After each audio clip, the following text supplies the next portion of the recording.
Needing to learn one of the most foundational stitches in crochet? If you want to learn how to slip stitch, this tutorial might be the one for you. I'm going to teach you how to slip stitch as a crochet stitch itself in rows. I am also going to show you how to slip stitch to close a round. If you're ready to learn, let's grab a hook and some yarn and we'll get crocheting. For today's tutorial, I'm using a size J 6.0 millimeter crochet hook, as well as some size 4 medium weight yarn in this teal color. So what you have to do is you have to have something that you can slip stitch into. So I've just got a row of single crochet stitches. So I've chained one and I have turned. Now, if I were to work a row of slip stitches, what I would do is I would insert my hook into this first stitch. I'm going to yarn over, pull through the stitch, pull through the loop on my hook, and that completes one slip stitch. So insert into the stitch, yarn over, pull through the stitch, pull through the loop on my hook. That completes a second. Insert into the stitch, yarn over, pull through the loop on my hook.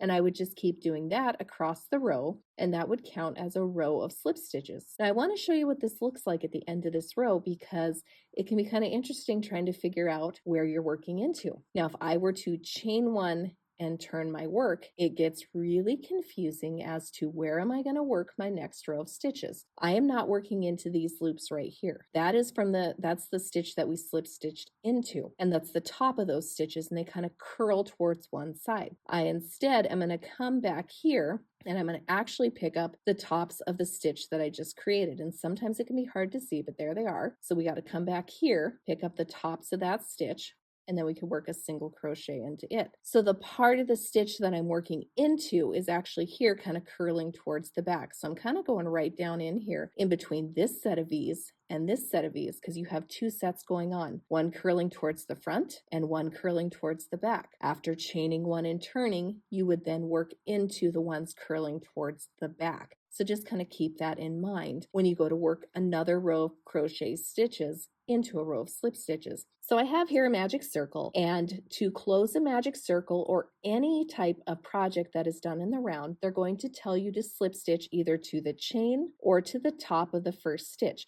So you have to pay attention to what your pattern tells you to do. So I'm going to show you both. So if I were to work into the top of the chain, I would simply slip stitch into this. This is the top part of the chain. So I'd insert my hook, yarn over, pull through the chain, pull through the loop on my hook, and that would be slip stitching to the chain. Now, if it said to slip stitch to the top of the first stitch, that's this right here. So I would come over here, I would pick up the top of that first stitch, I'd insert my hooks, and then I would yarn over, pull through that stitch and through the loop on my hook to complete the slip stitch to close the round. If you need more crochet tutorials, you could check out my blog, hopecornerfarm.com, or my YouTube channel, Hope Corner Farm Crochet, where I take this and other stitches a lot slower. And I hope you guys have a wonderful day.